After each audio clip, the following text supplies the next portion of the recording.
Selamat datang di channel Simar Imam. Sembari mendengarkan tinggalkan like dan komentarnya bosku. Jangan lupa pasang headset kalian. Siapkan kopi dan camilan. Lupakan pahitnya kehidupan. Mari kita dengarkan sambil rebahan. Bab 61. Orang-orang di asrama 07 tidak tahu tentang pertarungan Zhao Jiayi sampai mereka berempat kembali. Yurong, Gu Jiadong, Huang Jianfeng dan siswa lainnya di kamar asrama terdekat semua datang untuk bertanya tentang kejadian itu. Mereka semua takjub ketika mereka tahu Zhao Jiayi telah berkelahi dengan Savage dari tim basket. Mata Zhou Liren membengkak dan tampak seperti panda. Cao Ronghua, meskipun tidak terluka, membuka pakaiannya.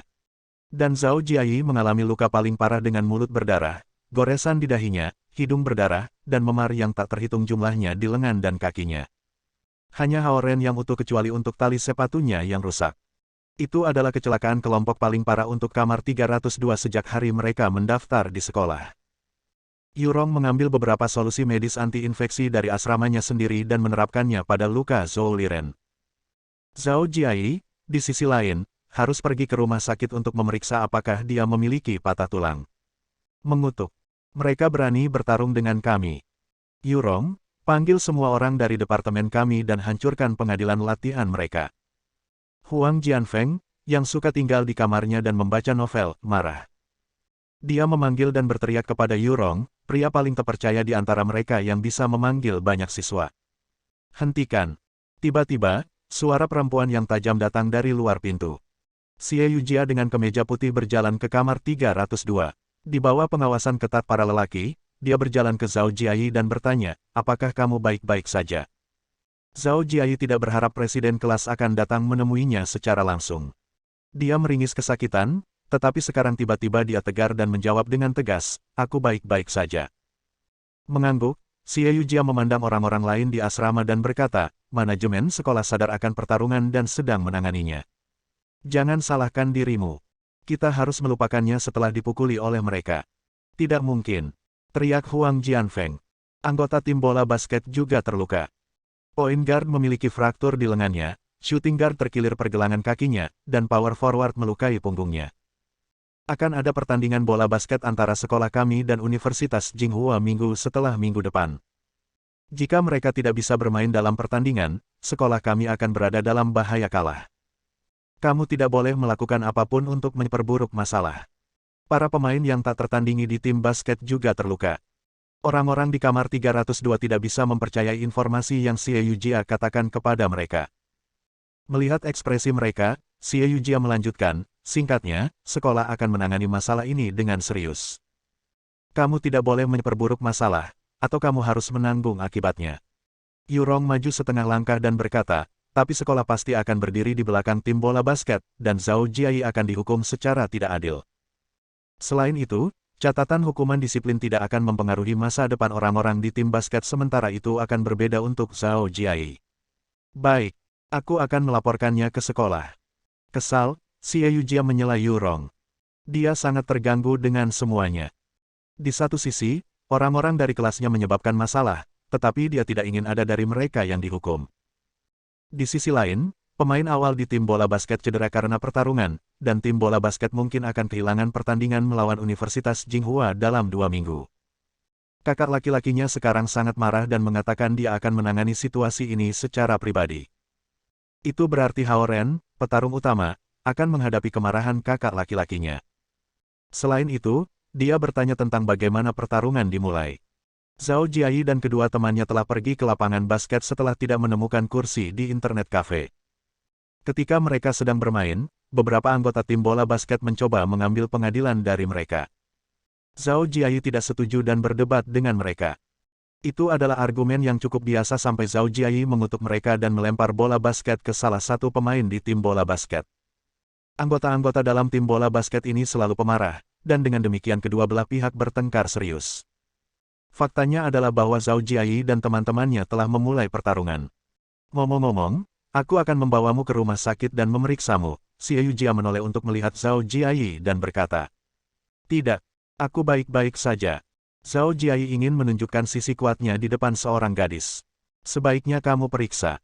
Akan ada lebih banyak masalah jika kamu memiliki beberapa cedera yang tidak diketahui. Xie Yujia keras kepala. Dia meraih lengan Zhao Jiayi dan bersikeras. Ya, periksa. Laporan cedera juga akan menjadi bukti terhadap mereka, desak orang lain. Baik, Zhao Jiayi akhirnya menyerah. Dia memandang Zhou Liren dan berkata, kamu akan datang juga. Mata kamu harus dirawat. Kamu terlihat seperti panda. Oke, menggosok matanya, Zhou Liren berdiri. Orang-orang lain secara sukarela pergi dengan Zhao Jiayi, tetapi Xie Yujia menghentikan mereka, mengatakan, Yurong dan Cao Ronghua dapat menemani mereka. Hao Ren, kamu tinggal di asrama dan istirahat. Petik 2. Kemudian dia meninggalkan asrama bersama keempat lelaki itu, dan yang lainnya kembali ke kamar asrama masing-masing.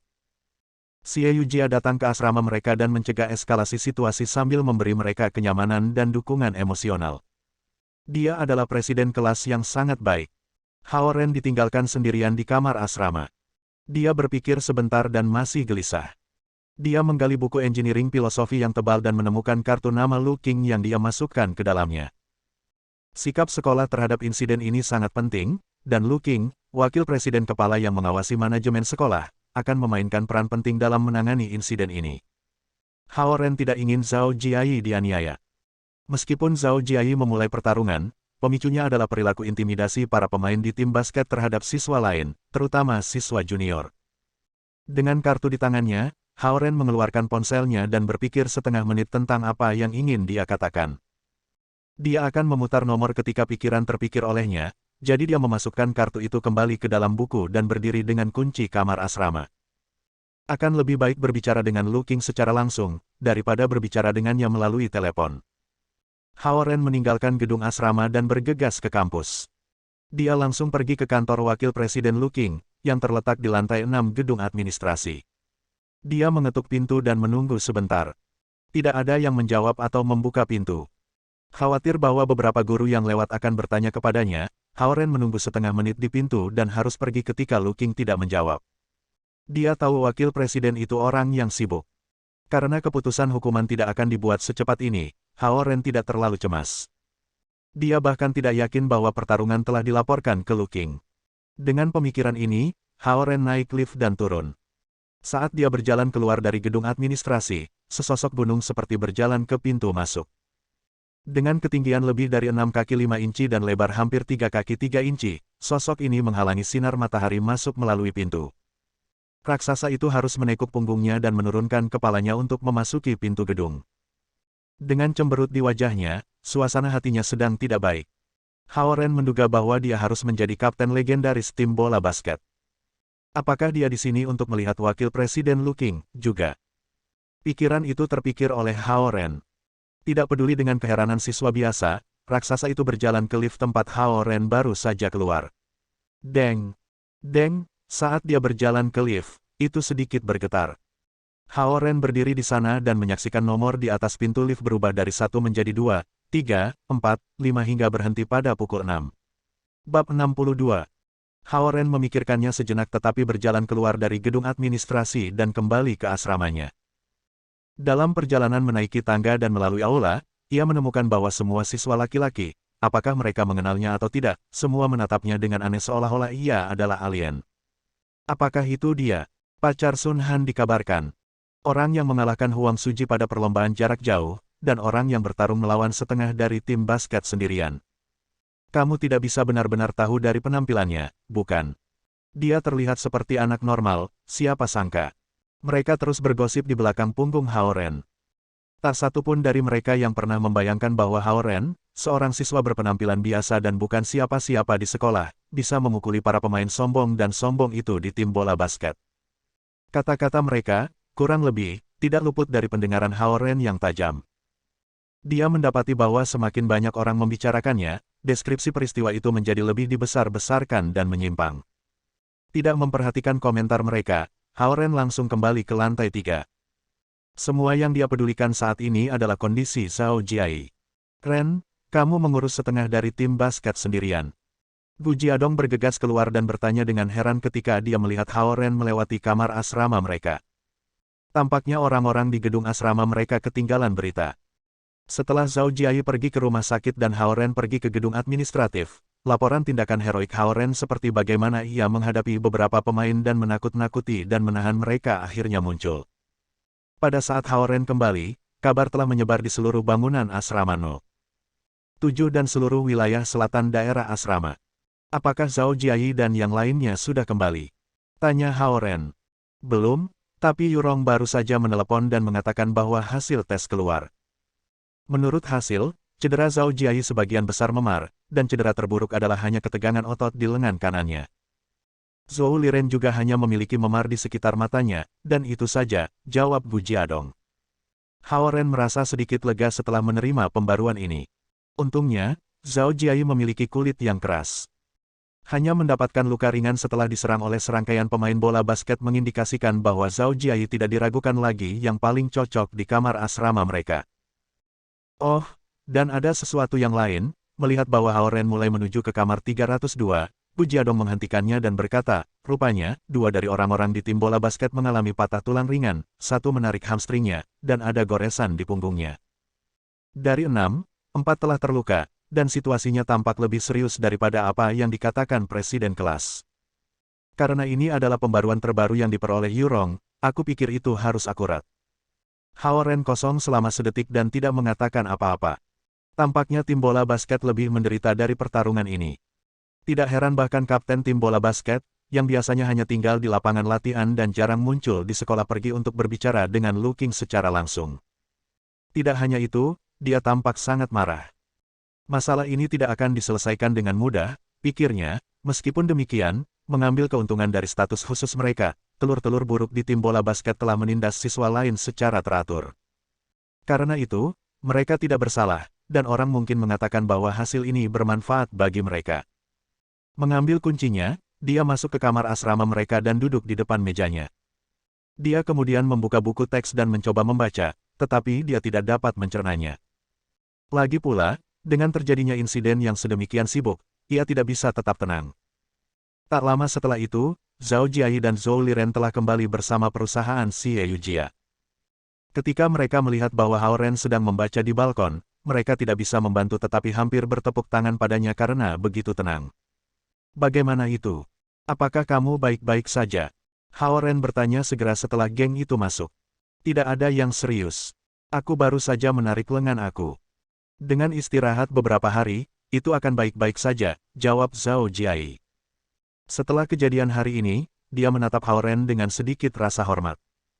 Tidak ada yang akan menduga bahwa Hao Ren, yang lembut dan memiliki nama yang bahkan menyerupai pengucapan, orang baik, adalah pejuang yang luar biasa.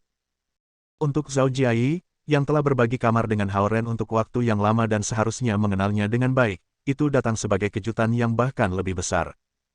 Kamu sudah tahu tentang situasi dengan tim bola basket, kan? Yurong berjalan dan bertanya Hao Ren. Ya, kurang lebih, Hao Ren meletakkan kembali buku itu di atas meja. Tim bola basket terdiri dari 12 pemain. 4 dari mereka sekarang cedera, dan mereka semua adalah pemain pemula. Tidak hanya itu, kejadian ini kemungkinan akan mempengaruhi hasil pertandingan bola basket antara East Ocean University dan Tsinghua University yang berlangsung 2 minggu dari sekarang. Oleh karena itu, sekolah pasti akan menganggap serius insiden ini, kata Xie Yujia dengan sungguh-sungguh ketika dia berbalik untuk menghadapi Hao Ren. Dia sedikit kesal. Pada saat seperti ini, fakta bahwa Hao Ren dapat membaca dengan tenang dan bertindak seolah-olah tidak ada yang terjadi telah membuatnya marah. Dia merasa seperti semua kekhawatiran yang dia miliki untuknya telah sia-sia. Ren, ini tidak ada hubungannya denganmu. Aku memulai semuanya. Tidak masalah jika itu menghasilkan hukuman atau pengusiran, aku yang bertanggung jawab dan akan menangani konsekuensinya sendiri. Zhao Jiayi berbicara tiba-tiba.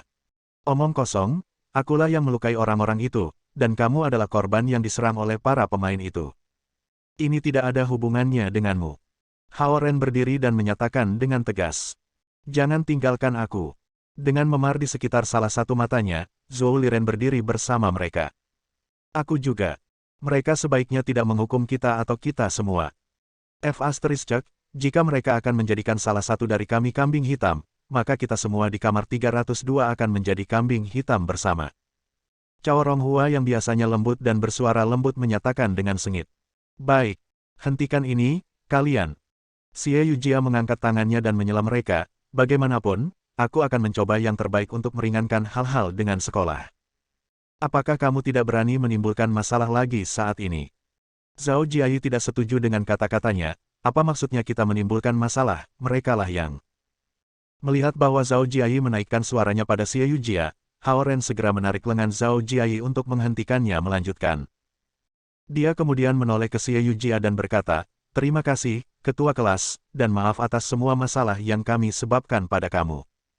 Melihat Hao Ren, Xie Yujia berhenti dan menyerah untuk menguliahi dia. Pada akhirnya, dia hanya bisa menghela nafas. Kemudian, dia berbalik dan berjalan keluar dari kamar 302. "Ren, jangan khawatir, itu mungkin penahanan atau semacamnya. Aku akan menemui penasihat bimbingan besok dan menjelaskan semuanya. Aku akan bertanggung jawab penuh dan menerima semua konsekuensi. Bagaimanapun, ini seharusnya tidak ada hubungannya dengan kamu." Setelah Xie Yujia berjalan keluar, Zhao Jiayi memandang Hao Ren dan berkata, "Itu tidak sesederhana itu," Hao Ren menjawab diam-diam. Xie Yujia benar. Jika kejadian ini terjadi di waktu lain, itu tidak akan menjadi masalah besar, dan mereka mungkin akan turun hanya dengan peringatan lisan. Namun, fakta bahwa itu terjadi tepat sebelum pertandingan bola basket antara East Ocean University dan Tsinghua University membuatnya menjadi rumit. Universitas Tsinghua adalah runner-up untuk National College Basketball League tahun lalu, dan keterampilan tim basket mereka sebanding dengan yang dimiliki oleh East Ocean University. Bagaimanapun, mereka kalah hanya dengan selisih 2 poin di final tahun lalu. Tahun ini, mereka menyerukan pertandingan pameran persahabatan dengan East Ocean University sebelum dimulainya musim secara resmi. Jelas bahwa itu adalah tindakan provokasi. Jika East Ocean University kehilangan pertandingan ini, itu akan secara signifikan mempengaruhi moral tim dan kepercayaan diri mereka untuk melakukannya dengan baik di musim reguler. Akibatnya, tim bola basket dan sekolah memberi tekanan besar untuk memenangkan pertandingan ini.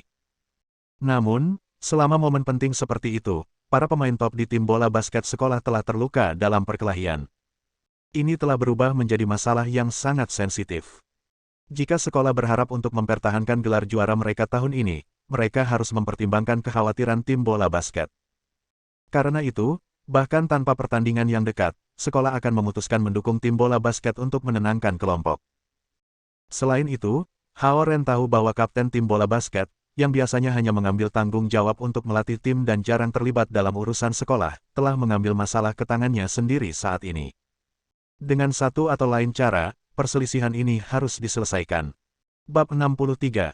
Ada 2 periode elektif, apresiasi seni, dijadwalkan pada sore hari.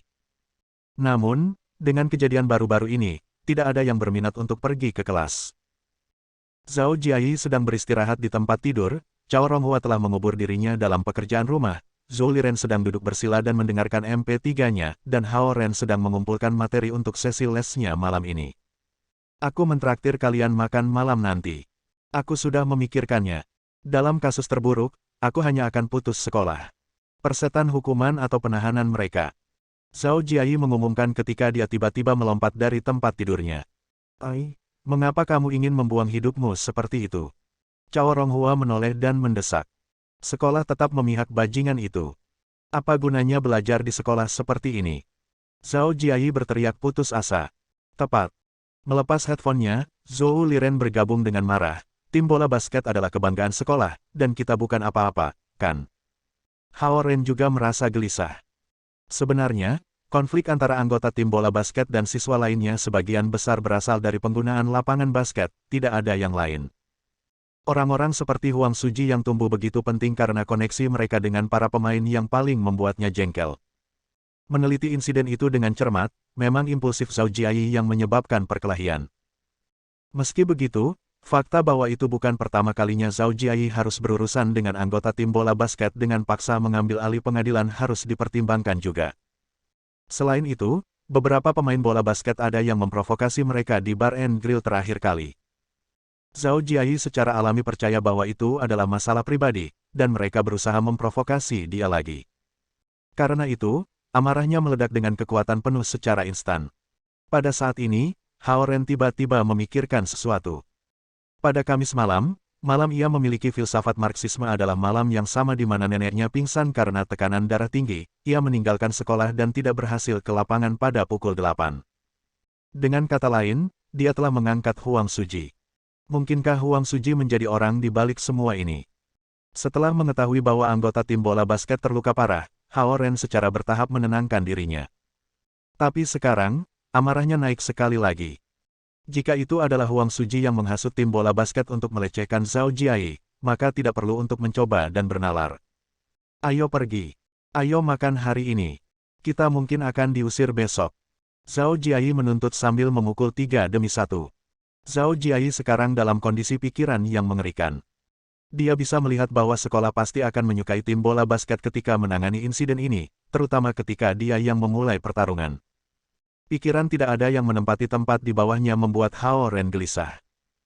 Sekarang pertandingan melawan Universitas Jinghua sudah dekat, dia sama sekali tidak tahu hukuman apa yang akan diberikan sekolah.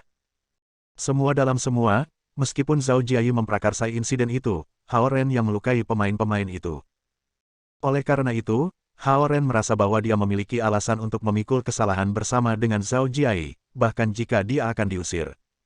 Ayolah, ini pada aku. Zhao Jiai terus memanggil mereka. Melihat Zhao Jiai dalam suasana hati yang buruk, tidak ada yang bisa dilakukan Hao Ren dan yang lainnya kecuali setuju untuk pergi bersamanya. Mereka berempat pergi ke tempat makan terbaik di dekat lapangan Hongji. Karena Zhao Jiai merasa sedih, ia segera mulai menenggak gelas-gelas minuman keras. Karena mereka tidak bisa menghentikannya, Zhou Liren dan Cao Ronghua hanya bisa bergabung dengannya. Di sisi lain, sebelum pergi bersama Zhao Jiai, Hao Ren telah menelepon ke rumah Zhao Yanzi untuk memberitahu mereka bahwa dia tidak akan ada di sana untuk makan malam-malam itu. Anak-anak B*Chess. Ketika aku melihat mereka berjalan menuju pengadilan kami, aku bisa tahu bahwa mereka datang untuk kamu, Ren. Semakin banyak yang diminum Zhao Jiai, semakin keras ia dapatkan. Hao Ren dipindahkan. Pada awalnya, ia berpikir bahwa pertarungan itu murni karena penggunaan pengadilan. Sekarang dia mengerti bahwa Zhao Jiai memulai pertarungan dengan berusaha mempertahankannya. Bajingan itu, mereka memiliki gym dan fasilitas pelatihan sendiri, namun mereka harus berlatih di luar. Untuk apa? Hanya karena lapangan basket dekat dengan asrama para gadis, dan mereka ingin memiliki penonton wanita. Dengan mata hitam, Zhou Liren sedang minum dan mengeluh pada saat yang sama. Terakhir kali di Bar and Grill, mereka tidak bisa menumpangi kita karena kita memiliki keunggulan angka. Kali ini, mereka jelas mengenali kami karena mereka tidak peduli dengan pengadilan lain yang tidak dihuni dan malah mendatangi kami. Itu benar-benar pribadi. Cao Ronghua berkata sambil meletakkan minumannya dengan paksa, membenturkan meja. Meremas gelas di tangannya, Hao Ren tetap diam. Ho, bukankah ini juara balapan jarak jauh tahun kedua? Sama seperti Cao Ronghua dan yang lainnya bergantian ventilasi, sebuah ucapan dengan nada mengejek datang dari pintu masuk restoran. Hao Ren berbalik pada suara itu dan melihat Huang Suji memimpin sekelompok siswa pria, berjalan ke restoran. Aku menunggumu di lapangan pada hari Kamis, kenapa kamu tidak muncul? Terlalu takut. Dia bertanya sambil mendekati Hao Ren. Memelototinya, Hao Ren berhenti sebentar dan kemudian bertanya, apakah kamu di belakang apa yang terjadi hari ini? Ah, maksudmu pertarunganmu dengan tim bola basket. Huang Suji mengangkat bahu seolah-olah dia benar-benar tidak terlibat dan berkata, mereka benar-benar ingin menunjukkan maksudku. Tapi aku akan memberitahumu ini. Aku tidak membutuhkan bantuan mereka sama sekali. Jadi, kamu mengatakan tidak ada hubungannya dengan apapun yang terjadi hari ini. Hao Ren lebih lanjut berusaha memverifikasi. Huang Suji sangat dekat dengan Hao Ren dan dengan angkuh menatap matanya hanya dari jarak 5 cm. Dia menyatakan perlahan, untuk berurusan denganmu, aku tidak butuh bantuan siapapun. Oke, aku akan membiarkannya pergi hari ini, kata Hao Ren saat dia mengalihkan pandangan intensnya. Bagaimana sombong? Hahaha, berani-beraninya tahun kedua begitu besar. Teriak orang-orang di belakang Huang Suji saat mereka tertawa terbahak-bahak mendengar ucapan serius Hao Ren. Bang! Tiba-tiba, gelas di tangan Hao Ren hancur. Bir berwarna emas itu menetes di lengan dan tangannya, ke lantai. Pada saat itu, semua orang yang mengejeknya hanya beberapa detik yang lalu telah menutup mulut mereka. Huang Suji juga sedikit bingung. Jika desas-desus tentang Hao Ren mengambil sendiri tim bola basket itu benar, maka aku mungkin bukan pertandingan Hao Ren, pikirnya. Huang Suji baru saja menganggap Hao Ren sebagai tidak tampil pada hari Kamis disebabkan oleh kaki yang dingin. Namun, menilai dari tindakan Hao Ren hari ini, Huang Suji menemukan Hao Ren lebih mampu dan misterius daripada yang dia yakini semula. Namun, dengan cepat menyesuaikan diri, Huang Suji dengan tenang menyatakan kepada Hao Ren, teman-temanmu punya nyali. Dibutuhkan banyak keberanian untuk bertarung dengan tim bola basket. Namun, hal ini antara kamu dan aku akan datang kepada kamu tentang hal itu sendiri. Apapun yang dilakukan tim bola basket kepadamu tidak ada hubungannya denganku. Tapi karena mereka adalah temanku, aku akan membantu mereka menyelesaikan ini. Nikmati makanan kamu bersama teman-teman kamu, tahun kedua. Ini bisa jadi makanan terakhir kamu. Jika semuanya berjalan dengan baik, hukumannya harus dijatuhkan besok. Meluruskan tubuhnya, Huang Suji sedikit melambaikan tangannya dengan punggung ke Hao Ren, dan dia dengan malas tapi percaya diri meninggalkan kata-kata terakhirnya sebelum berjalan menuju bagian belakang restoran. Berdebar. Hao Ren berdiri dengan tiba-tiba sehingga kursinya jatuh. Namun, lengan yang kuat dan berotot telah meraih bajunya dan menghentikannya dari bergegas untuk menghadapi Huang Suji. Hao Ren berbalik dan melihat Zhao Jiayi menggelengkan kepalanya padanya. Hao Ren mengerti bahwa Zhao Jiayi tidak ingin insiden itu meningkat lebih jauh. Zhao Jiayi tahu bahwa tidak mungkin dia bisa lolos, jadi dia berharap Hao Ren tidak akan terlibat lagi. Ayah Huang Suji adalah wakil wali kota. Jika ayahnya mengatakan sesuatu yang menguntungkan tim basket, tidak ada yang tersisa untuk kita lakukan. Zhao Jiayi mendudukkan Hao Ren dengan paksa dan menunjukkan dengan muram. Kemuraman secara bertahap telah mengambil alih wajah Hao Ren juga. Dia mendapati dirinya sangat naif karena terlalu menyederhanakan masalah ini. Setelah Huang Suji dan kelompoknya pergi, Cao Ronghua bertanya pada Hao Ren dengan linglung, bagaimana kamu memecahkan kaca? Dengan senyum pahit, Hao Ren menjawab, pemilik restoran memberiku gelas yang sudah ada retakan di dalamnya. Benarkah? Zhou Liren, yang percaya dia lebih kuat dari Hao Ren, dengan skeptis mengangkat gelas di tangannya dan mulai memerasnya dengan kekuatan penuh. Namun, tidak ada yang terjadi. Hao Ren tidak ingin menjelaskan lebih lanjut. Melirik Huang Suji yang memesan makanan dan minuman dengan teman-temannya dengan tenang dan tenang, Hao Ren merasakan kehilangan. Dia pikir tidak ada gunanya menjadi berotot. Zhao Jiayi pasti akan dirugikan ketika sekolah membuat keputusan mereka. Fakta bahwa Huang Suji tampak sangat percaya diri tampaknya menyarankan bahwa dia mungkin dijamin hasil yang menguntungkan dan sudah tahu bahwa teman-temannya tidak akan menderita konsekuensi apapun. Mungkin itulah sebabnya ia tampaknya tidak peduli dengan apa yang terjadi dan makan di luar dan bersenang-senang dengan teman-temannya. Sekali lagi, Hao Ren memikirkan kapten tim bola basket yang pergi menemui Lu Qing hari ini. Dia mengerti bahwa tim bola basket harus mempertahankan tanah mereka sendiri dan akan berusaha untuk mencari anggota mereka. Selain itu, Lu Qing akan mencoba melindungiku karena identitas tersembunyi khususnya. Pada akhirnya, Zhao Jiayi kemungkinan akan menjadi kambing hitam satu-satunya. Melihat teman baiknya Zhao Jiayi yang sedang duduk di sisi lain meja dan mencoba menenggelamkan kekhawatirannya dalam alkohol, Hao Ren berjanji untuk memperbaikinya dengan pecahan gelas di tangannya. Namun, orang tuanya belum kembali dari luar negeri, yang berarti bahwa dia tidak dapat menggunakan koneksi mereka. Juga, kejadian itu diketahui oleh seluruh sekolah, dan tim manajemen sekolah harus diberi informasi dengan benar. Oleh karena itu, Lu Qing sendiri mungkin tidak dapat membalikkan keadaan. Demi Zhao Jiayi, Hao Ren bersedia menahan rasa malu dan malu. Jelas, alasan Huang Suji bisa bersikap begitu sembrono di sekolah adalah bahwa ayahnya adalah wakil wali kota. Namun, mertua masa depan nominal Hao Ren sebenarnya adalah pemegang saham terbesar di East Ocean University, dan perusahaannya adalah pemimpin ekonomi dari seluruh Ocean City Timur. Apa yang bisa mencakup hal itu? Hao Ren memutuskan dia harus membuat sekolah menangani insiden itu dengan adil. Atau kalau tidak, akan memalukan baginya, menantu dari tokoh terkemuka seperti itu. Bab 64. Kembali ke asrama, mereka berempat sedikit mabuk, dan Hao Ren adalah yang paling sadar di antara mereka.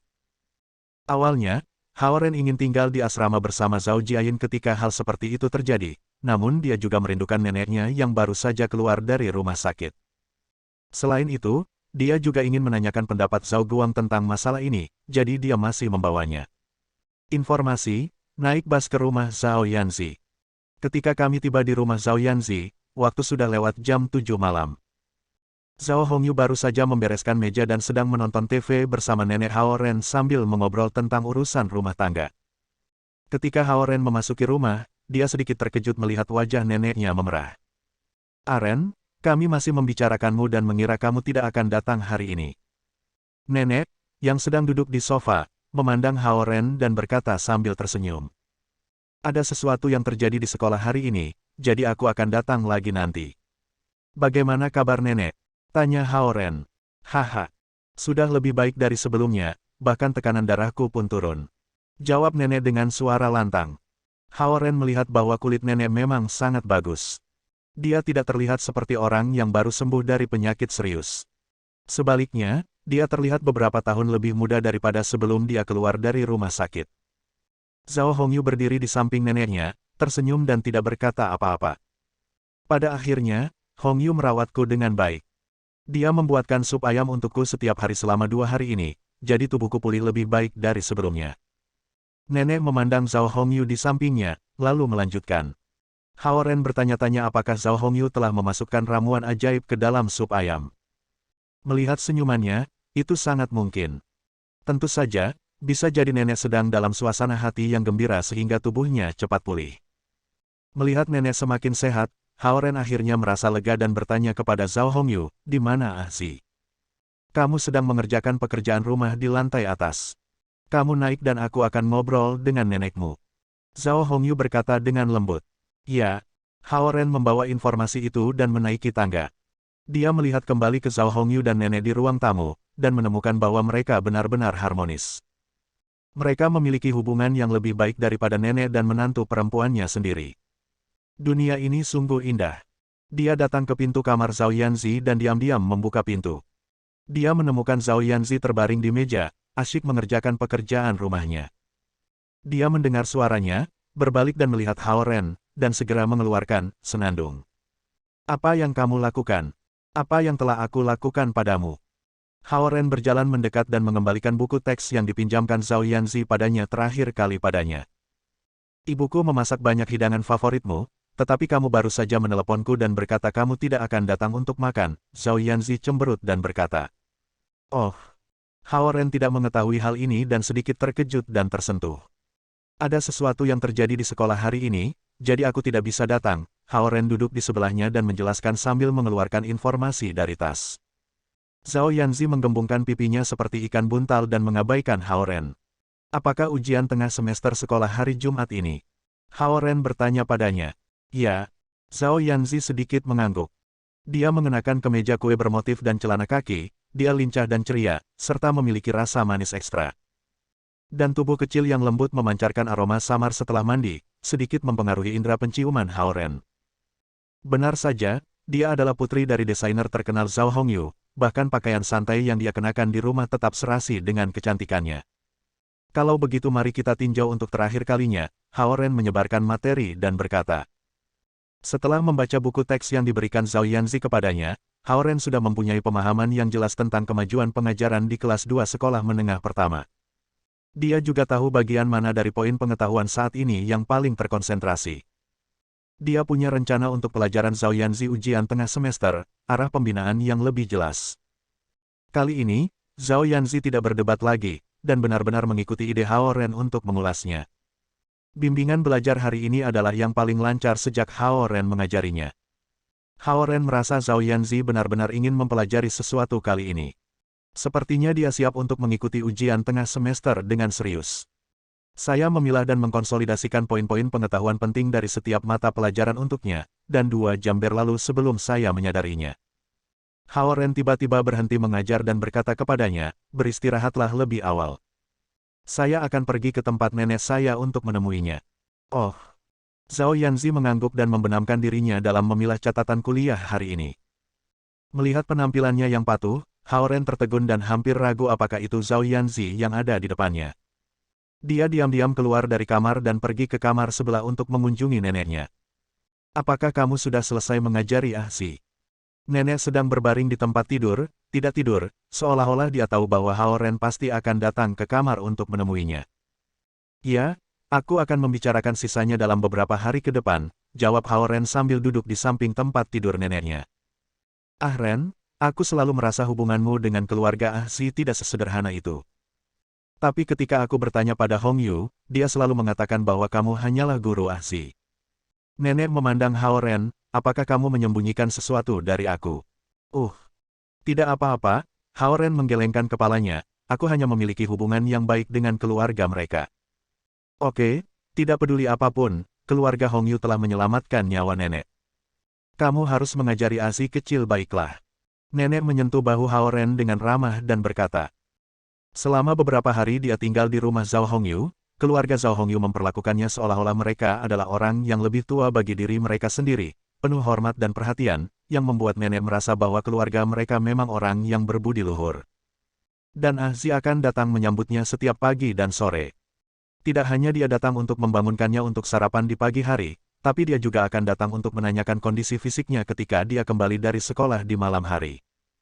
Nenek merasa Ahzi ini berperilaku baik dan bijaksana, dan semakin dia memandangnya, semakin seperti nenek telah memutuskan bahwa meskipun dia pulih dan kembali tinggal di tepi laut di masa depan, hubungannya dengan keluarga Zhao Hongyu tidak akan terputus.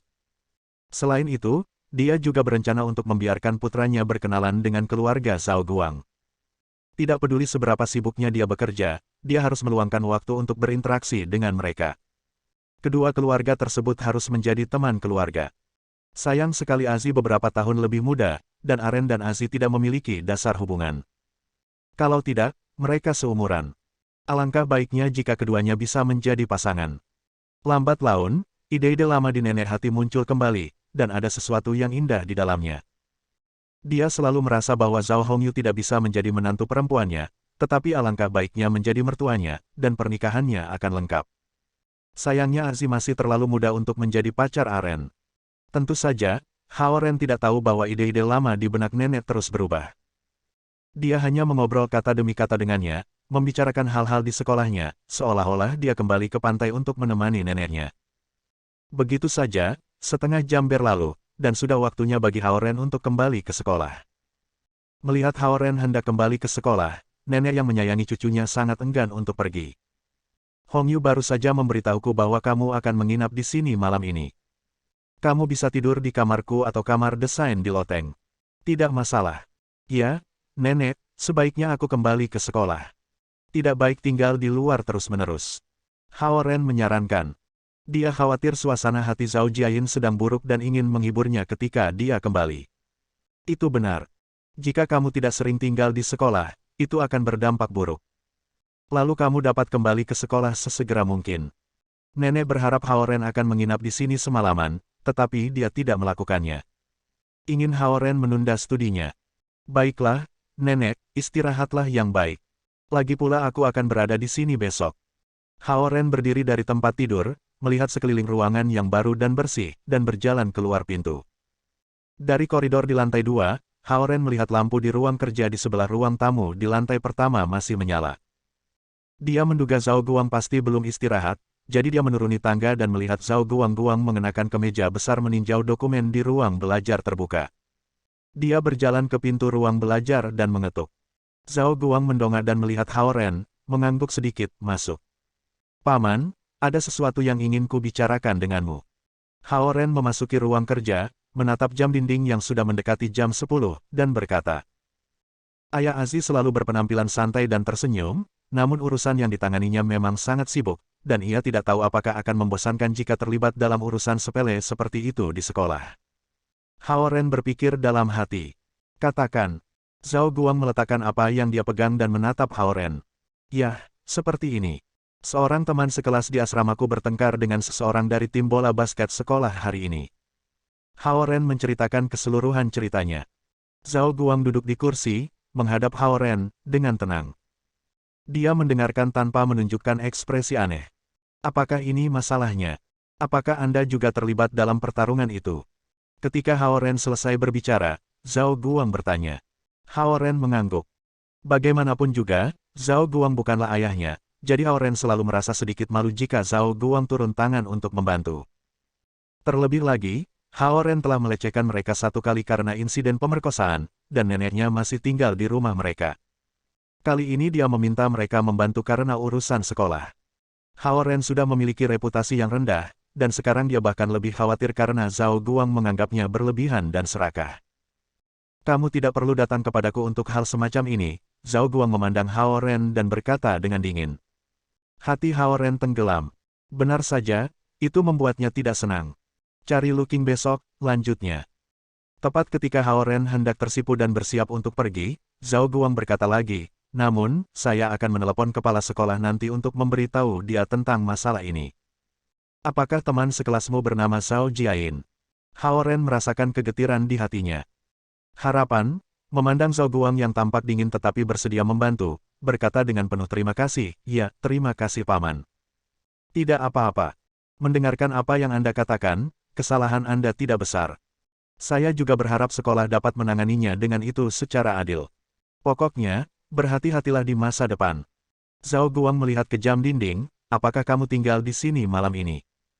Tidak, sebaiknya aku kembali ke sekolah lebih awal. Kata Hao Ren. Masih banyak hal yang harus aku selesaikan di sini. Bolehkah kamu mengambil mobil itu kembali sendiri?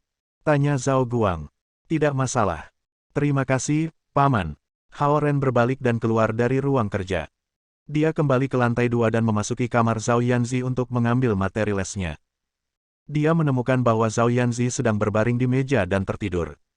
Hao Ren berjingkat ke meja, melihat tangan kecilnya yang merah dan wajahnya menempel di meja, dan berpikir dalam hati bahwa pria ini benar-benar bekerja keras untuk ujian tengah semester ini.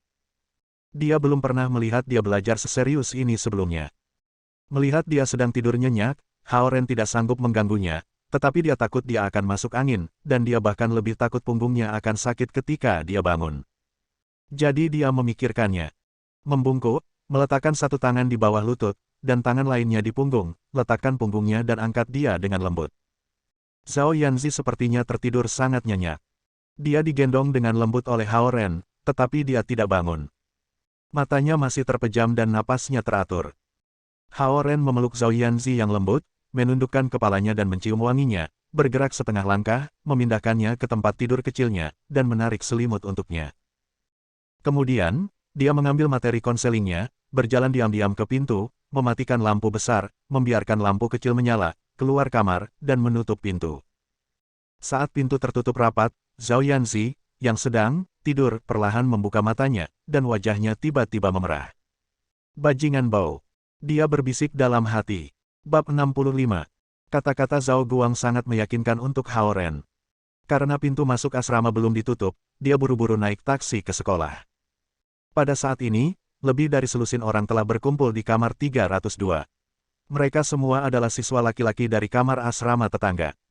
Jarang duduk di ranjang, kursi, dan meja, mereka mencoba menemukan cara untuk menghadapi situasi ini. Kenapa kamu begitu terlambat? Yurong menanyai Hao Ren saat dia melihat Hao Ren masuk. Aku punya beberapa bimbingan yang harus dilakukan malam ini, jawab Hao Ren. Zhao Jiayi akan diusir, dan kamu masih ingin pergi mengajar seseorang. Yurong tampak sedikit kesal. Siapa yang mengatakan Zhao Jiayi diusir? Hao Ren bertanya dengan tulus saat dia meletakkan materi bimbingan belajarnya di meja dan berbalik ke Yurong. Aku mendengar dari beberapa temanku yang merupakan bagian dari OSIS. Mereka mengatakan bahwa sekolah menanggapi insiden itu dengan sangat serius dan akan sangat keras dalam menanganinya, Yurong menjelaskan. Yurong adalah sumber terbaik untuk informasi di gedung asrama No. 7, dan tidak ada yang akan mempertanyakan sumbernya. Kamu tahu apa yang mereka maksud dengan penanganan yang ketat? Siswa biasa tanpa koneksi yang kuat akan menjadi orang yang menderita akibatnya, tambah Yurong. Persis. Ada kejadian serupa sebelumnya. Seorang siswa dan tim bola basket memperebutkan penggunaan pengadilan, dan itu bahkan tidak seburuk ini. Namun, siswa itu mendapat peringatan disipliner, potong Gu Jiadong. Aku juga dalam pertarungan. Mereka akan lebih baik menghukum aku juga, kata Hao Ren. Kamu akan baik-baik saja. Yurong menyatakan, teman-temanku di OSIS memberitahuku bahwa sifat pertarungan akan diperiksa. Orang yang memulai pertarungan akan menjadi yang paling bersalah. Niat awal kamu adalah untuk menengahi pertarungan tetapi tidak sengaja terjebak dalam perkelahian dan telah melukai orang lain, jadi itu tidak terlalu buruk. Ketika kedua belah pihak bersalah, pihak yang melemparkan pukulan pertama akan menerima hukuman yang lebih keras. Selain itu, kita semua tahu sekolah selalu sepihak dengan tim bola basket. Petik 2. Kata-katanya membuat wajah semua orang muram. Zhao Jiayi sedang duduk di samping tempat tidurnya, tidak tahu harus berkata apa. Zhao Jiayi cukup populer di kalangan penghuni asrama No. 7. Dia jujur dan terus terang, orang yang penuh gairah dan ramah secara keseluruhan. Karena itu, mengetahui bahwa ia dapat menghadapi konsekuensi yang parah, semua orang kesal dan khawatir. Jika Zhao Jiayi dikeluarkan dari sekolah karena sesuatu seperti ini. Guys, teman-teman, tidak ada gunanya membicarakan hal ini. Semuanya, kembali ke kamarmu dan istirahatlah sekarang, Hao Ren melambai pada kerumunan saat dia menegaskan. Betul sekali. Pergi, jangan khawatir tentang aku. Zhao Jiayi bangkit dan mulai mengusir kerumunan juga. Mengetahui bahwa mereka tidak bisa banyak membantu dengan tetap tinggal dan mungkin hanya membuat Zhao Jiayi semakin marah, semua orang mulai berjalan keluar dari kamar 302. Ketika keempatnya dibiarkan di kamar sendirian, keheningan langsung mengambil alih. Satu demi satu, mereka masing-masing kembali ke tempat tidur masing-masing.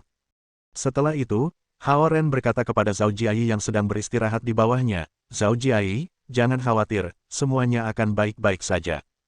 Haha, jawab Zhao Jiayi dengan tawa pahit. Dia tampaknya berpikir bahwa tidak ada cara untuk lolos dari malapetaka. Apakah orang tuamu sudah tahu tentang ini? Zhou Liren prihatin. Aku tidak memberi tahu mereka. Zhao Jiayi menjawab. Atau kita dapat memulai petisi melawan tim bola basket untuk mengungkapkan perilaku menjijikkan mereka. Cao Ronghua yang tidur di dermaga di bawah Zhou Liren berteriak. Jangan naif. Jelas bahwa sekolah akan melakukan apa saja untuk melindungi tim bola basket, mengotak-atik koin di tangannya, Zhao Jiayi berkata dengan tenang. Ayo tidur. Kami akan menangani ini besok. Zhao Jiayi mematikan lampu dengan memukul. Dengan berat hati, tidak ada yang berbicara lagi malam itu. Hari berikutnya, Zhao Jiayi pergi ke kelas seperti biasa dengan Hao Ren dan yang lainnya. Namun, semakin dia bercanda dan tertawa santai dengan Zhou Liren dan yang lainnya, semakin teman-teman sekelasnya bisa tahu bahwa dia syarat dengan kecemasan. Lagi pula, yang bisa ia lakukan sekarang hanyalah menunggu pernyataan resmi sekolah. Setelah mereka menyelesaikan kelas pagi mereka, Hao Ren minta diri untuk tidak makan siang dengan yang lain dan diam-diam masuk ke gedung administratif. Dia menuju ke lantai 6 untuk Lu Qing, wakil kepala sekolah. Kali ini, dia membawa kartu nama Lu Qing. Dengan cara ini, jika Lu Qing tidak ada di kantornya, dia bisa menghubunginya langsung melalui telepon. Ketuk, ketuk, sama seperti Hao Ren mulai mengetuk pintu dengan lembut, suara Lu Qing masuk, silakan masuk. Hao Ren membuka pintu dan berjalan masuk. Dia melihat Lu Qing duduk di mejanya, mencari beberapa informasi. Halo, kepala sekolah, sapa Hao Ren. Saat dia membuka mulutnya, dia tiba-tiba menjadi tidak yakin apakah dia harus memanggilnya sebagai penatua Lu atau kepala sekolah Lu. Gongzi Hao, masuk dan duduklah, menunjuk kursi di seberangnya, Lu Qing berkata dengan sopan. Hao Ren menutup pintu dan duduk di seberangnya dengan gelisah. Kamu bisa memanggilku dengan namaku, katanya. Ini adalah interaksi pertamanya dengan Lu Qing sebagai wakil kepala sekolahnya. Selain itu berlangsung di kantor wakil kepala sekolah di universitas.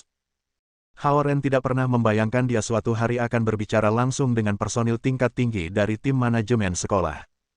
Hehe, baiklah. Lu Qing mengangguk sambil tersenyum.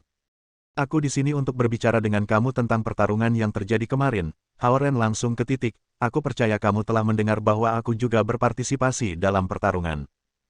Tampaknya sekolah berencana untuk berurusan dengan siswa yang memulai perselisihan dengan keras. Kamu lihat, siswa itu adalah teman baik aku.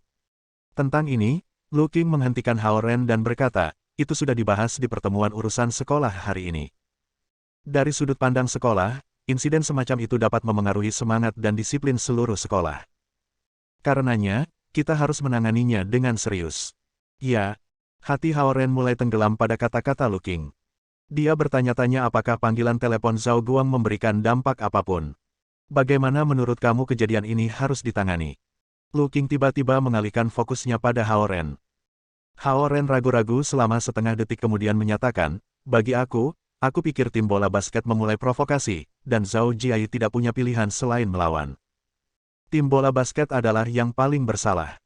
Belum lagi, sebagian besar siswa kesal tentang tim basket menyalip lapangan basket luar ruangan ketika mereka memiliki fasilitas pelatihan sendiri.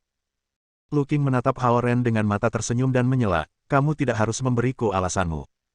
Katakan saja padaku bagaimana kamu menangani ini. Petik 2. Zhao Jiayi bukan yang paling bersalah dan juga terluka oleh serangan bersama mereka. Paling-paling, dia membutuhkan nasihat dan pendisiplinan dari penasihat bimbingan. Adapun mereka yang berada di tim bola basket, harus dalam aturan bahwa mereka tidak diizinkan untuk menempati lapangan bola basket luar ruangan yang dimaksudkan untuk penggunaan siswa reguler. Juga, mereka bersama-sama menyerang seorang siswa, dan mereka setidaknya harus menerima tindakan disipliner atas tindakan mereka, usul Hao Ren. Mengamati Hao Ren, Lu Qing terdiam selama beberapa detik. Lalu tiba-tiba, dia menganggukkan kepalanya dan berkata, "Bagus, mari kita lakukan apa yang kamu katakan." Hao Ren memandang Lu Qing, kaget dengan jawabannya. Dia hanya bermaksud mengajukan beberapa saran dan berharap untuk memperjelas sikapnya. Dia tidak mengharapkan Lu Qing untuk membuat keputusan berdasarkan apa yang dia katakan. Sebenarnya, kepala sekolah memang bermaksud lebih keras tentang ini. Lu Qing tampaknya bisa membaca pikiran Hao Ren. Dia mencondongkan tubuh ke depan dan bertanya, "Kamu meminta Ayashi untuk membuat panggilan telepon, bukan?" Hao Ren mengangguk ringan.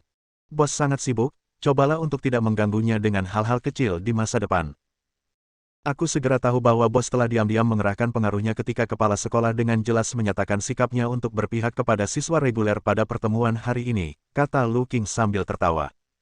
Hao Ren mencoba menjelaskan, "Aku sangat khawatir."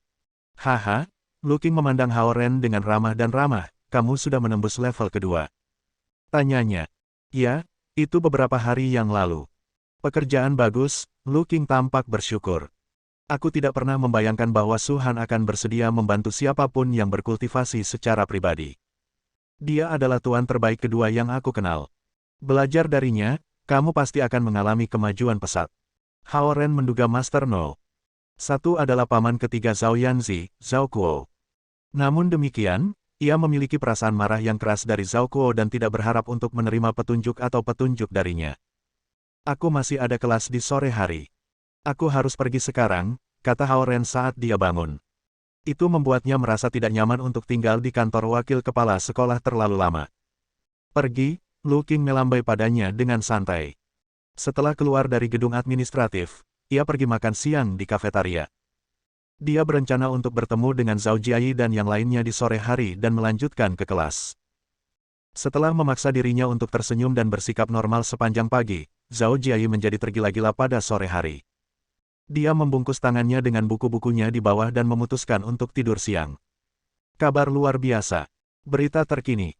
Beberapa menit sebelum kelas akan dimulai, Yurong bergegas ke ruang kelas, melambaikan kedua tangannya di udara ketika dia berteriak, pemberitahuan tentang tindakan disipliner keluar.